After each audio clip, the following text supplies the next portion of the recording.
Hey boys, welcome back to some more Nrl Supercoach, and it's going to be the round 9 review. And I've been chomping at the bit to do this wrap up, just because not even so much the score. It was just there was so much to talk about. Like we'll get into it later, but a lot of teamless carnage late out, and my trade plans changed drastically, like a couple of times, and yeah, they were a bit unique, I would say. Well, one of them unique, one of them fairly standard, but yeah, a lot to go over. But as you see, and also to start the round, oh my goodness, I think it would have to be the best start to a round of Supercoach I've ever had. Like, it was unbelievable, unfortunately, and it was probably the same for a lot of people. Like, there are a lot of high scores, and then there were a lot of low scores. So, it was a week where I thought we were going to go massive, but we finished on 1163. Top 5%, which is a big jump. We jumped almost 5,000 rankings now, sitting well inside the 10,000, 5,851 overall, which is nice. And yeah, I mean, it was, again, it was another week where I wasn't sure how we would have ranked, because obviously it was a tough week for probably quite a number of people, with a lot of, I mean, Storm on their bye, Payne Haas out, Tommy Turbo was out, couple others, I think, potentially. So tough week in that regard. But then there were so many big scores that I was like, well, I'm sure there was some massive rounds where people had most of the high scorers. But yeah, let's get into the nitty gritty. And before, I know I lose focus so quickly, and I'll start rambling on about something else. I'm telling myself now, before I go into the trades, we'll go through the whole scoring of the players, positioning, and then I'll talk about what happened with the trades and all that debacle that went on, because there was quite a bit to unpack from the start. So Turner Boyd, our backup dummy half, 49 points. I honestly couldn't have been happier. Fantastic, because I mean, dummy half was a tough spot for a lot of people. Sonny Luke got sin binned. I don't know how many he ended on, probably like 20 points or something like that. So a lot of people had that. A few people would have had Reed Marnie. Maybe a few had Jerry Marshall King. I know Marnie scored a decent score, maybe 70 odd. So they would have been feeling pretty good. But Tanner Boyd, he was an absolute plotter to start the year. Well, actually, you know what? I know I said I wasn't going to get off topic, but he started weak. Yeah, his first 2 games were awful, and people were like, we got to get him off. But honestly, other than those first 2 games, he's been fantastic as the backup. Well, we had him backup half. Actually, no, we had him backup dummy half to start. Then we switched him to halfback, and then back up to dummy half. So he's been a godsend. Honestly, he's been fantastic when we've needed him. So making money, scoring points. Very, very handy this week especially. So the front row, Christian Welsh. So as you can see, we did obviously loop Nico Hines for his 126. Christian Welsh didn't play. Joe Tarpany with a 60 again. He just oh, Ricky Stewart. He's just such a nightmare, dude. I mean, Tarpany plays like the first 30 odd minutes, and then he has a pretty big spell, and he comes back on with like under 20 minutes to go. So it always feels like he's going to play well over 50, and then he just doesn't bring him back till late. And I mean, I get that you want your reserve front rowers to play some decent minutes, but it's like Tarpany can play bigger minutes. I'm still happy with Tarpany. If it's 60 average in the front row for the whole year, it's not bad. It's not bad at all. But I know Tarpany last year did similar, where he started the year a bit slower, and then by midway, he was, that was where he was getting his 70 plus. I don't know. I just feel like this year he's not going to hit those heights, because it's very rare that the exact same thing happens as the year before. Maybe it does. Maybe midway through he'll start getting more minutes and punch out bigger scores, but I mean, 60 points. I can't be disappointed with that. Bunty Afoa, 32 points. Like I said, I'm not going to get sidetracked. We'll talk about that. We'll talk about that later. Franklin Palais didn't play. I think Palais back potentially this week, which I guess is good. I don't know. I mean, if he's back this week or next week, he probably does get a bench spot, but his minutes are still not going to be great. I mean, I don't know if he get 30s maybe, but he might be a bit of a plotter, bit of an AE nightmare potentially. But at the end of the day, we would like him to get back into the side and potentially make money. He's got some attacking stats in his game if he gets some minutes. So, hopefully just a trial too if he comes back in. The back row, Dave Fafita, absolutely on fire, 114 points. Setting up that man, Khan Pereira. I mean, he's looking so good. Like he is. I mean, him and Britton Nakora are just playing unbelievable in the back row this year. I actually feel like the back row as a whole, there hasn't been that many standouts. Like, I don't know. I mean, even Kickout's been obviously out, so you haven't had the big Kickout just monstering teams. Ola Kawatu has had his moments. I guess Kalamatangi was probably up there as well before he got injured.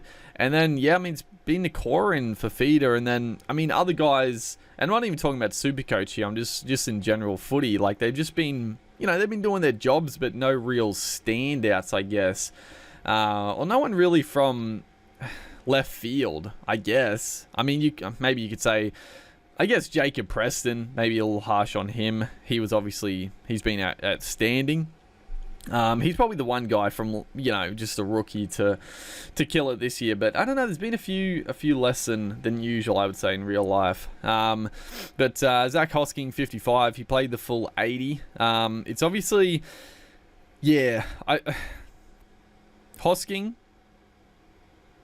I mean, it depends on team lists. I still think Hosking is not going to maintain the 80-minute role when either Garner gets a bench spot or Liam Martin comes back into that side. I just feel like Hosking is going to drop minutes, but as long as he's playing 80 minutes, like it's fine.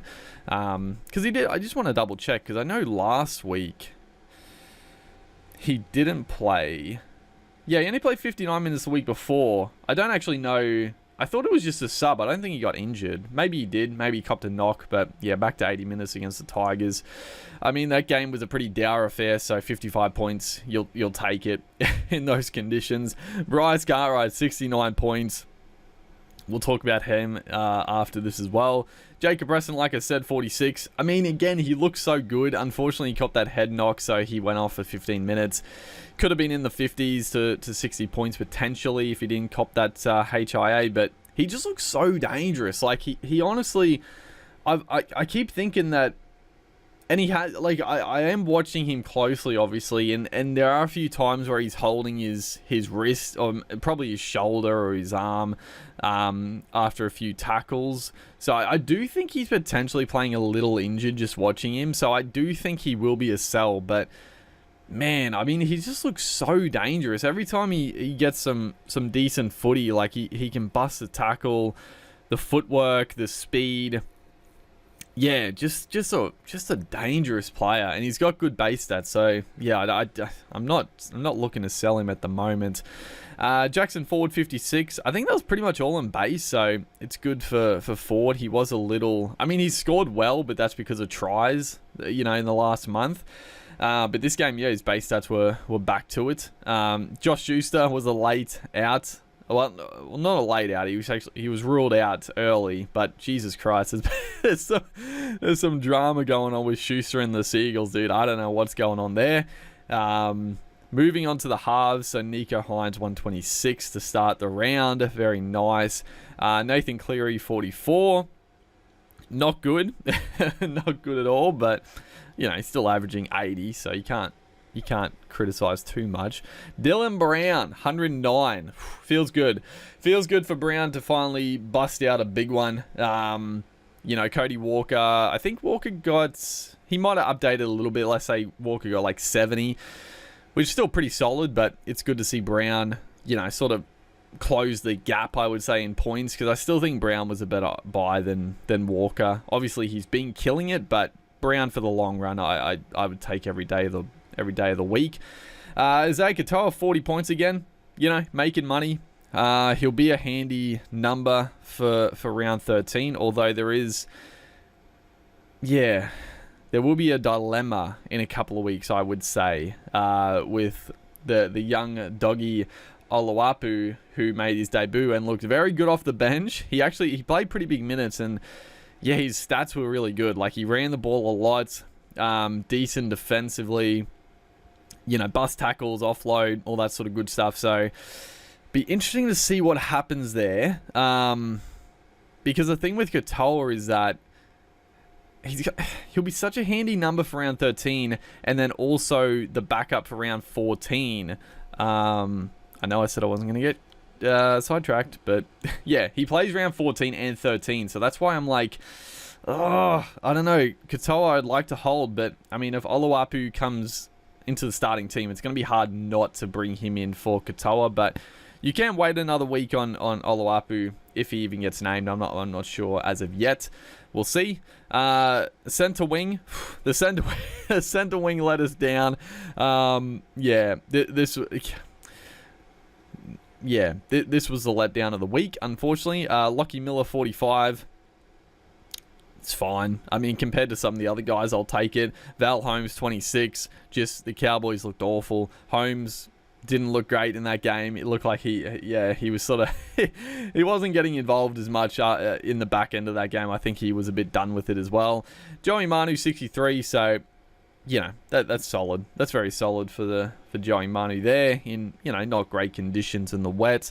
And Ruben Garrick, 35, playing in the centers, which is not ideal.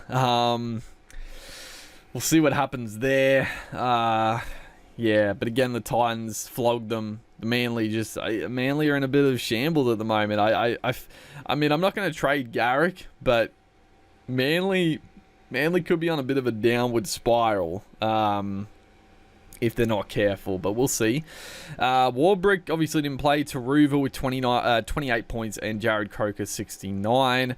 And the big boy here, Clint Gutherson, 113, and Reece Walsh with a 23. So it was just rocks or diamonds week, that is for sure. We had how many hundreds? 1, 2, 3, 4. Yeah, 4 tons, and then under 30 we had 1, 2, 3 under 30s. And a couple, quite a few others, like under 50. So, yeah, Rocks or Diamonds week. So, we'll talk about who so, obviously, reserving players. Reece Walsh, I was always going to reserve. Only 23 is not good, but, I was always going to reserve him. It is what it is. Nathan Cleary, the fact he was playing, I was going to reserve. Jacob Preston, yes, we were going to reserve as well. And then there was quite a few choices for the last reserve. I chose Taruva just because against the Tigers. I mean, the Tigers were good last week, and obviously they were great again this week. But I thought Penrith, the fact that their basically full strength team was named, I thought they would at least score some points. But again, poor conditions.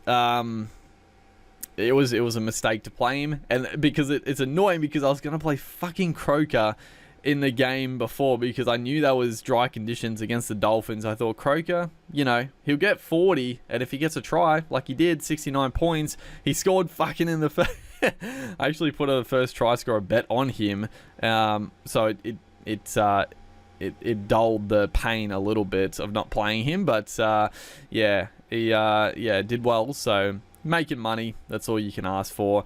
And then so that's pretty much how we did the reserves. Obviously, it could have been a lot better, but it could have been, it couldn't have really been any worse. But it is what it is. So the trades. Let's talk about what happened with the trades. So the big one was that they announced, thankfully they announced it pretty early that, let's actually go back to round 9 just to see how it all unfolded. They announced it early because it was going to be annoying because Manly played later in the week. But like I said, they announced it early that he was going to get ruled out. So I was pretty much at that point, I was like, I got to get rid of him. I mean, I was going to get rid of Trebojevic probably anyway, like this week or potentially next week, depending. I was only keeping him because they played the Tigers last week and they had the Titans this week, which fucking Jesus, that did not pan out for any of the Manly boys. So that's the reason I was going to keep him. He got ruled out. I was like, I got to get rid of him. Unfortunately, the price wasn't great, so we needed to make some cash. Now, there was some decisions to make. And the other thing was that there was all sorts of shit going on. And probably, well, I'm getting out of turn a little bit because I think before the Manly game, they happened at about the same time, I think. Cartwright, or Ryan Madison got ruled out. So Ryan Madison got ruled out, which meant Cartwright went back to the back row, and Hopgood, he started lock still. Now Hopgood scored over 100, so that was, I was potentially gonna bring in him or Curran for Cartwright with the money I was gonna free up with another trade. I was downgrading someone. I can't remember who the hell I was downgrading at this point, but I was gonna upgrade Cartwright to Hopgood or Curran. Now I think at the time I was going to lean towards Josh Curran, although I was pretty undecided. Honestly, I could have gone either way. I think Curran scored okay, but obviously Hopgood would have been the play if that happened. He looked great, played massive minutes. But the fact Cartwright got the back row spot again, I was like, no, I got to keep Cartwright. I think he's looked really good in the back row, and he looked phenomenal, dude. Fucking, oh my god. Again, it could have been so much better. Cartwright, he looked good. Like, there was a couple of really nice offloads. The work rate was up. And then he made a line break, passed it to Gutherson, who I had.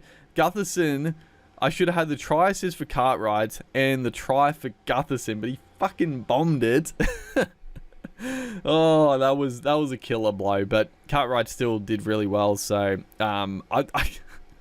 it'll be interesting to see the team list this week if Cartwright is back to the bench. I gotta be honest, I feel like Madison should go to the bench and come on through the middle like he did last year. I think the team just looks better like that. I mean, I've never been a fan of Cartwright, but he looks good on the edge, like defending pretty well. He looks dangerous in attack. Like, I don't know, I like him there. And I guess selfishly for Supercoach reasons, I hope he stays there for round 13. Again, we'll have to toss up if we're keeping Cartwright. If he goes back to the bench, I still think I'm going to get rid of him because he's going to lead cash. But we can probably wait another week even if he is on the bench, because his break-even's probably going to be, it'll be a bit lower, but we'll see.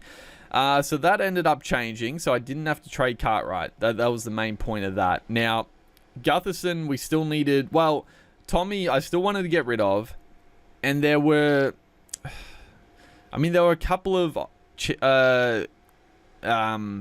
options, obviously. Tedesco was one, who I wasn't keen to bring Tedesco back in. I mean, it's always the way, right? If you trade a player out, you don't generally like to bring them back in if it wasn't like a plan to do from the start. And Tedesco just wasn't looking good. That's why we traded him out. He was leaking a lot of cash. So I wasn't that keen to bring Tedesco back just because he doesn't look like he's going to go big anyway. But he was obviously a lot easier to go to than Gutherson, who was about, pretty much 700k. And Tommy was a tick under 600k, and Tedesco, I think, was a little bit over 600k. So it was a lot easier to go to Tedesco, but I just didn't want to. And Gutherson was the guy I was eyeing off regardless. I was either going to trade out Walsh or Tom Trebojevic, depending on what happened to Gutherson. So that was sort of my mind made up there. And then there was the decision to make of who do we trade. Okay, so no.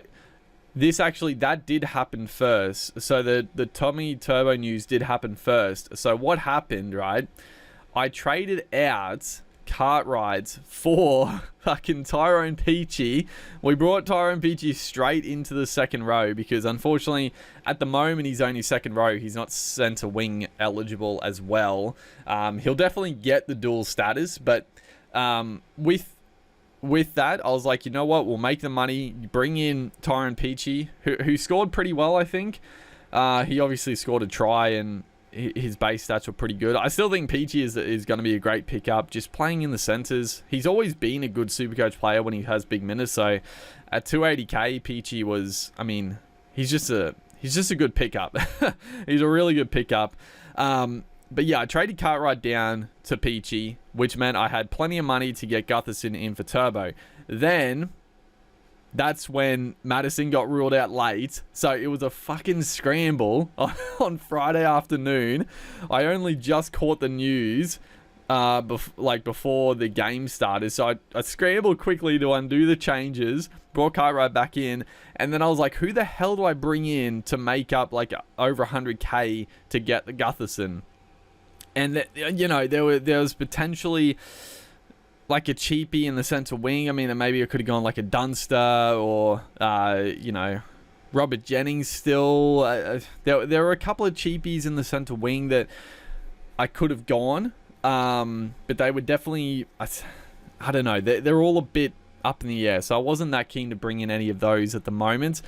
And then I was looking at the front row and a guy, now granted, he only scored 32 points, but Bunty Afoa, I thought at the time, he just seemed like a really good downgrade option from Utakamanu.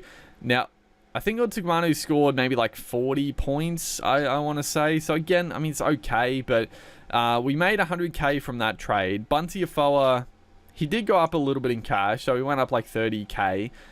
He's down 61k from his starting price anyway, so he's already, like, I was looking at his stats, and the minutes just haven't really been there. But the week before, he played 54 minutes because of the injuries. And I thought, you know what? Jazz Tafunga's out. Tohu Harris is out. And another one, I think, potentially. And Bunty Afoa was starting. I was like, you know what? 300k starting Bunty Afoa. I thought he could average 40. Unfortunately, actually, I didn't even really look. How many minutes did he even play? It wasn't a lot. Yeah, he still only played 37, which is still up on previous weeks. So, you'd want that 37 minutes to be around 40 points, but I still think it was a decent trade. Unfortunately, well, I don't want to say unfortunately, it's good news as a whole, but it seems like Tohu Harris is going to potentially be back this week or maybe next, and then Jazz Tavunga, probably a bit longer because I think it was a calf tear or something like that. So we'll see what happens when Bunty or Tohu comes back, because Tohu might go into the front row with Curran staying at lock, or hopefully Tohu goes to lock and Bunty keeps the starting prop spot. It'd be nice because, again, if he has a starting spot for round 13, it'd be a nice handy number, and I still think he can make some decent coin. I think he can get some decent points. Like, again, it was wet weather footy. It was a slog. There weren't many offloads. Like, you're not really busting through tackles in the wet weather, so I'll ride that one off. So I think overall, like, the trades are pretty good. Bunty Afoa might turn into a bit of a, like, he's a plotter as it is, but I still think downgrading from Utakamanu, I think it was a pretty okay decision, and I'm happy with the decision made there. And obviously getting Gutherson in worked really well. Now,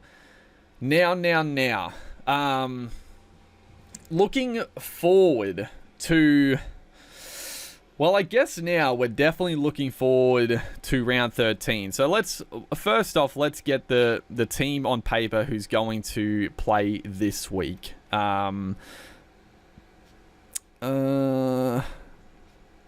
Lockie Miller obviously goes out for like round 10. Who the hell? I mean, it's Magic round, but the field isn't in great condition, so I don't know, man. Like, the last games of the round might be fucking all over the shop. I don't know what this week is gonna hold. It's gonna be interesting to see. Panthers play the Warriors. I mean, 3 p.m. at Suncorp. You gotta play Taruva, right? You gotta fucking play him.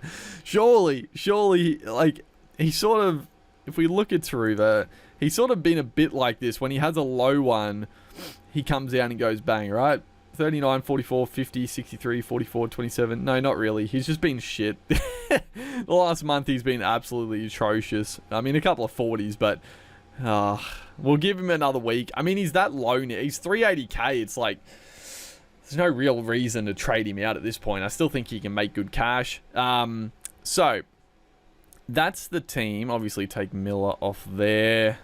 Broncos play Manly. So, I mean, I still think Walsh. I think I'm just going to keep Walsh. Who's my other reserve? Ford? Or we try to bring in we might try to bring in another centre wing. I don't know. We'll decide. But let's have a little bit of a look at round 13 numbers. So dummy halves, we got no one. Front row, we got Tarpany and Bunty Afoa. No dogs. No, so 2 there. Back row, we've got Cartwright. And we'll, like, I'll count Cartwright. Like, we might trade out Cartwright, but if we trade Cartwright, it's going to be for a round 13 player anyway. So I'll count him anyway. So 1, 2, 3, 4. Schuster. I don't know.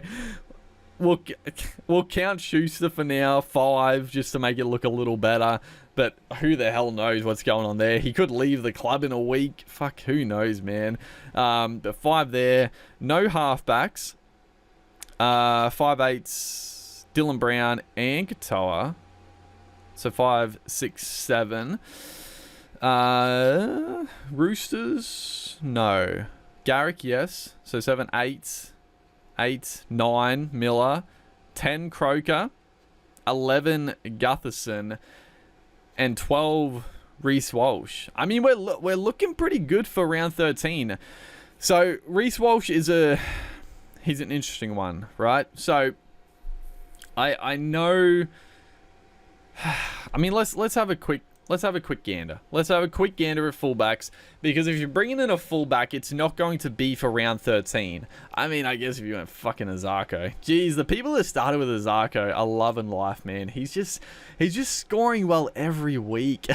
Oh, and I was honestly pretty okay with Azarko to start the year, but I just thought there were better options, and then he just blew away too quickly. But yeah, let's have a look.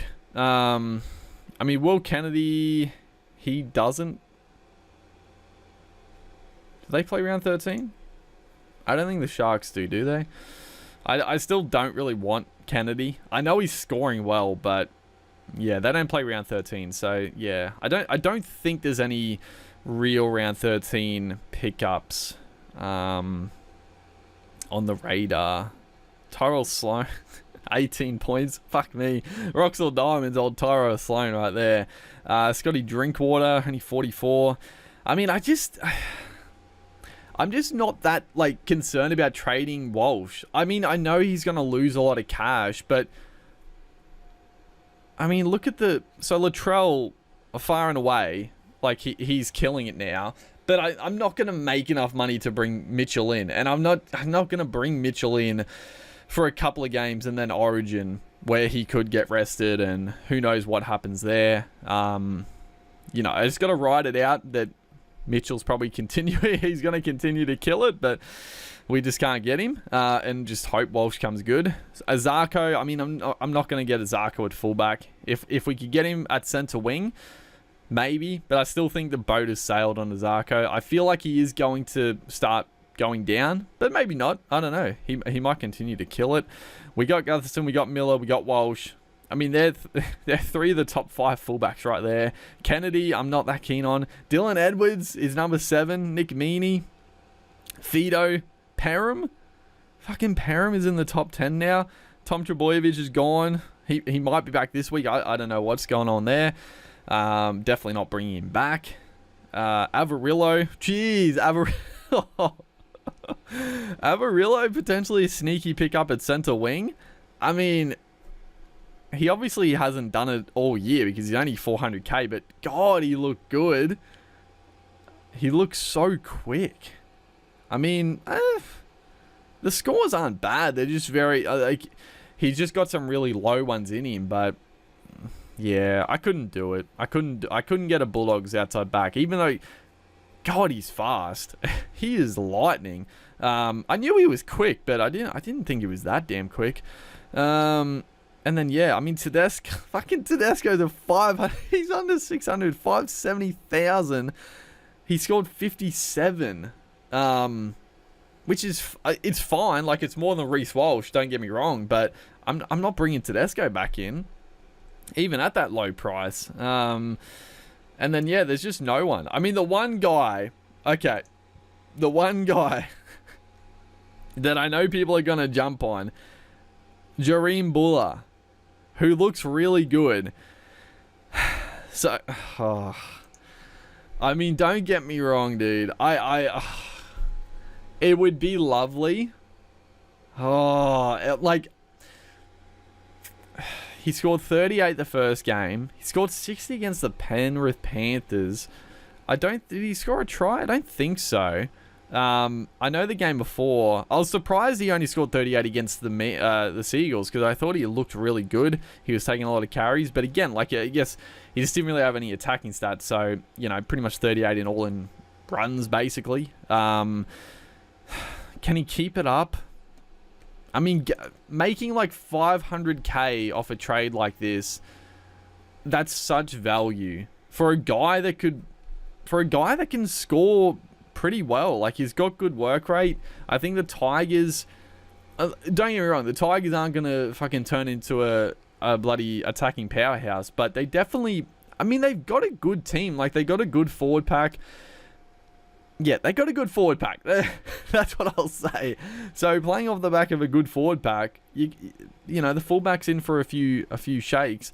But he doesn't play round 13.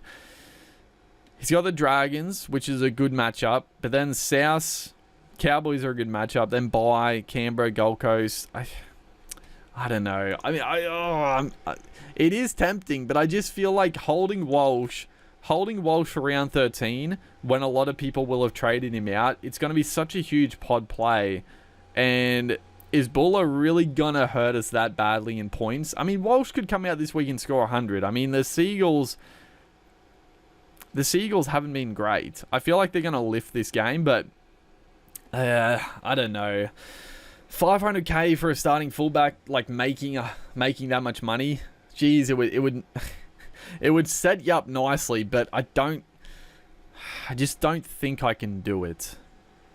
I don't think I can. I could talk myself into it, but the plan was to just keep Walsh and Gutherson, because I don't think, I mean, I'd be fucked if Walsh made Origin, or maybe 18th man or something. That would really screw me, but I feel like he's not going to. Even though Ponga wasn't good last week, I feel like Ponga is the incumbent and he should get the spot. But yeah, I guess that's up in the air as well, so maybe. But let's go on. Let's not take all our time there. So centre wing, so Garrick we're keeping, Manu we're keeping, Lockie Miller we're keeping, probably till round 13. I do think Miller, well, I mean, depending how he goes. I mean, he's still goal kicking, which is very strange to me. I honestly don't know why Pong is not goal kicking, because Miller is not good. I think he kicked them all, the odd time he kicked last game, but he's not a very good goal. He's okay, he's fine, but I think Pong is far better. So, I mean, it's nice he's maintained the goal kicking, but I do think after the first bye, he might be a sell. Warbrick, we still need to get rid of for someone. Croker, I mean, we're keeping until he loses his spot. Taruva, at this point, we're just going to keep. Hopefully, he can actually make some cash and score some points. And then Val Holmes. Holmes is a sell. I've always thought that Holmes would be a sell over Origin. The player that I'm actually potentially going to sell him this week to is the Dragons, Jack Bird. Hopefully he's not that expensive. Yeah, he's actually a bit cheaper still. He only got, I always like, God, when you watch Jack Bird, it feels like he'd be on like 100 points because he fucking, it pisses me off as a non-owner watching him because when he runs the ball, he'll throw the fend out, and it's a good fend, don't get me wrong, but it's not even like I'm sure they award most of them. They probably miss a couple, but they award most of those little fend-offs as tackle busts, and it's like he just racks them up. I think he had like 10 tackle busts or so. But I was looking at his stats, and I think he made like 15 tackles as a starting back rower, playing 80 minutes, which is insanely low. Like, that is lower than most centers make. So, yeah, like it feels like he should be on 100 points every game. The amount of like tackle busts and offloading he does, he always looks so dangerous. But yeah, I guess he just doesn't get through the work like most back rowers. But I still think he is like a really good pickup because, yeah, they have Tigers, Cowboys, Roosters, and then they play round 13. They play round 14. Yeah, actually, I think Bird is just such a slam dunk pickup. Like, he's just looking so dangerous. He only scored 52, which is nice. So he didn't actually increase that much. How much is he up by? His whole from his starting price. He started pretty. Yeah, he started like high 500, so he hasn't gone up a whole lot. But I do think he is just. I think he's a good pickup, and I think that's gonna. I mean, Holmes. There is a temptation to keep Holmes until I need to trade him because he does have the ceiling to go big. But they got Roosters, Dragons, Tigers. Oh, there's a couple of good games coming up for him. I don't know. Again, that's one I could wait on the trade. Because, like, the thing is, like, my team is pretty good for round 13. Obviously, I still want a couple of big guns for round 13. Because I do have, like, quite a few numbers, but they're also not great. Like, I'm counting a Foa, who might score 30. I'm counting Schuster, who might not even play. Katoa, who might score 40. So I'm counting guys that aren't going to score great. So I still need to get in a couple of big guns for round 13. But it's not that pressing. We got round 10, round 11, round 12. So potentially, I mean, with trade boosts as well, we could have more. But there's plenty of trades to make to get them in. Do I jump early on Jack Bird? It's a tough one. It's a tough one because Holmes is going to start leaking cash if he doesn't get a decent score this week. So that could make it tough to get Bird in. But yeah, that's one we have to decide. 5'8's fine. Again, the only real thing here is Alawapu. Depending what happens there. I would like to hold Katoa for the round 13, round 14. But again, if the young kid actually starts getting named, like if he keeps playing, if he plays this game, if he's named again the week after, you pretty much got to downgrade him. Or actually, is he 5'8 or just halfback? I actually haven't checked this at all. I'm assuming he's 5'8", but I don't actually know. Yeah, he's just 5'8", which is handy. He's got 43 points, and he only played. What did he play, like 50 minutes? Yeah, he played. 47 minutes. That's really good. That's really solid. So I think he's just going to be a must-have if he gets the next couple of games. You'll have to bring him in. So that'll be a number down. But again, the Dogs will play the next major bye, so it's fine. Halfbacks. Halfback is interesting. So Nico Hines, I'm not going to sell. I mean, there's no shot. I mean, he's absolutely. It doesn't look like he's not going to score 100. It's unreal. Nathan Cleary, I actually. How expensive is Mitch Moses? He's 700k. I hate bringing in a guy who has just literally got 150 because it's always, I don't know, like a lot of people jump on, they see the massive score and it's always like they're not going to go back to back 150s, right? But man, Moses is tempting. Because they love beating up on lesser teams. And they got the fucking Titans this week. The Titans came off a good win against Manly. You just know they're going to serve up some shit this week. It's just the Titans way. Then they got Canberra. Then South will be a tough one. And then Cowboys in round 13. Oh, that's juicy. And then the Dogs after that. Well, they don't play round 14 as well. So keep that in mind for Eels players. But do you trade out Cleary? I mean, you net almost 300k. So that's nice. Actually, no. You net like 200k. I was getting a little crazy there. You net 200k from that. And I mean, Cleary having this little niggle, not goal kicking, like his ceiling is just not there. I know Cleary can come out and go big. He did it the week before, but that's also a very, very tempting trade to make. I mean, they got the Warriors this week at Suncorp. Cleary against the Warriors. The Warriors have been pretty okay, but they still leak points versus Moses up against the Titans. I don't want to have too many Eels players because, like, if they have a shocking game, I'm going to be in all sorts. I got Gutherson, Brown, and potentially Moses and Cartwright. Oh, man. And I do want to bring in Lane as well. I don't know. I don't want to get too many in, but, that's tempting. It's tempting.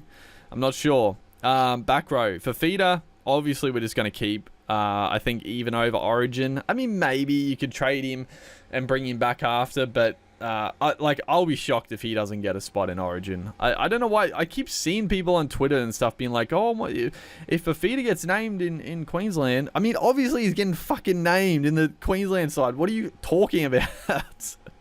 He's clearly going to get picked. What is wrong with people? Zach Hosking, I mean, I think he's a keep for now. Cartwright, up in the air. We'll see what happens. Jacob Preston, he just looks so dangerous. I just want to keep him. Jackson Ford, we're obviously keeping for round 13. And then Josh Schuster, we are, keeping just because, and also for the bye, but we'll see what happens there. Front row, Tarpany's obviously staying. Christian Welsh. So last week, my one of my big trades was going to be bringing in Solomona for probably Christian Welsh this week.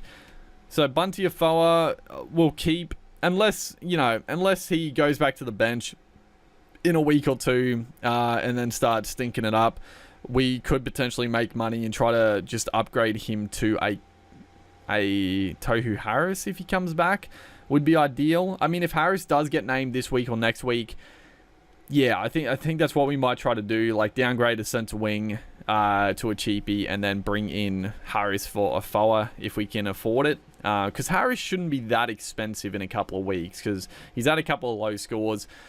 Harry Grant, I think I'm just going to keep over Origin. I don't know.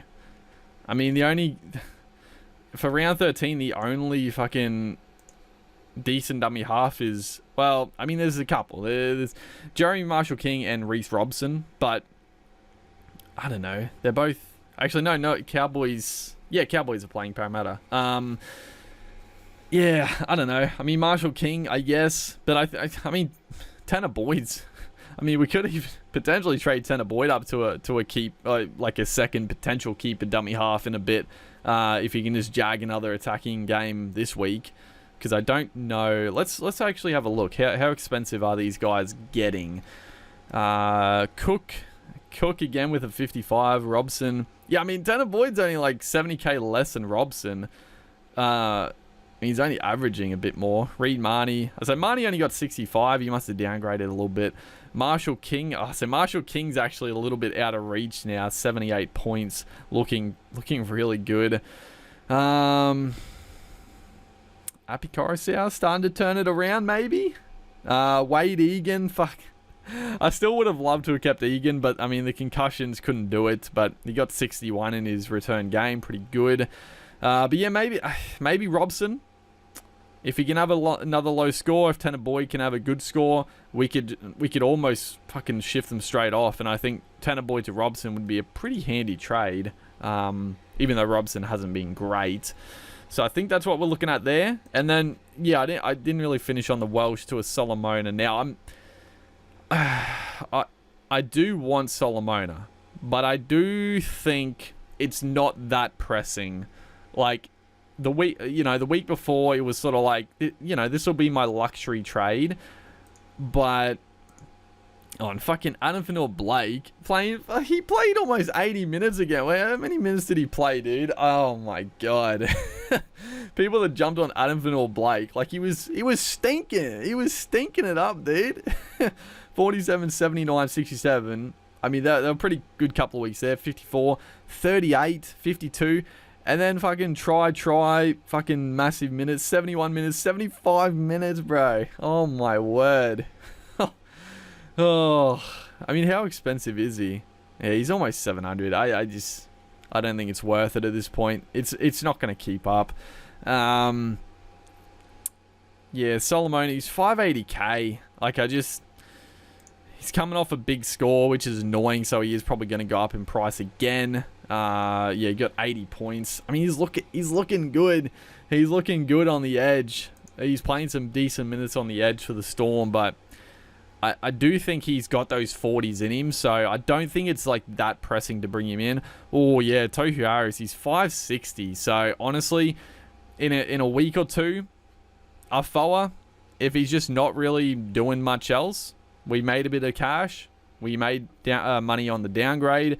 We can just probably swing Afoa up to Tohu Harris with a bit of cash. So I don't mind. I don't mind that. But we'll see. We'll see how Harris is even looking after these fucking knee injuries. But yeah, that's what we're looking at. I'm not even going to talk about Connolly Lemuelu. I know I just brought him up, but you know what? We will talk about him. Obviously, I'm devastated. He fucking... Oh, at the end of the day, trading Lemuelu was like... It was honestly the only trade we could make to get the big boys we needed in at the time, and it worked out well. But Lemuelu scored 58 that week, and then he's gone out, he scored 2 tries, cracked 100. Oh, he would have been so good. He would have been so good to have, but we can't bring him back in. I don't think. But yeah, man, that's disappointing. So Holmes to Bird is on the cards. Cleary to Moses on the card. This week, maybe. I don't know. He's going to drop cash. Moses is going to go up a bunch of cash. Do you jump on now? I don't know. We need to bring in Tyrone Peachy, I think. Who do we trade out for that? I mean, maybe Cartwright. If Cartwright goes back to the bench. Maybe Preston. I know I just said I wasn't going to get rid of him, but if there's no other decent options, I think Preston. I mean, we could go Schuster, but I just don't see the point in that. But I do think Peachy's a good pickup. I do want to bring in Lane, because let's have a quick look. What did Lane score? I still think he didn't go massive again. Yeah, Hop got 109 points, man. 109 points. I didn't mean to go lowest. Go freaking highest, dude. Nilkora, only the 58, so he's back down to earth a little bit. Ryan Madison in play. Angus Crine's going to be cheap in a couple of weeks. Does he get picked for Origin? Maybe. I don't know. It'll be interesting to see what happens there. Sean Lane, yeah, 63. So he's almost bottoming out. Sean Lane. Unfortunately, he's not going to be too much cheaper, I don't think. I can see a try coming pretty soon in that 80 plus. But yeah, I do want to bring in Lane. And yeah, like I said, Jack Bird in the center wing I think is good. So yeah, I've got it pretty well sorted for the future plans, but I'm undecided on a couple of things. It's the only thing I don't. Do you really want Brown, Gutherson, Moses all in the one side? I mean, they got a good draw coming up, and they play the buys, so it isn't bad. And Cleary, it just doesn't look like Cleary's going to absolutely blitz it. I mean, his highest score this year is only Well, he did get 158. That's right. He did get 158 and 124 back to back. And that was like, oh, he's back, baby. 86 and then 60, 44. He can go big still, but that was probably before the niggle, I think. It's a tough choice. It's a tough choice to make. I'm not sure.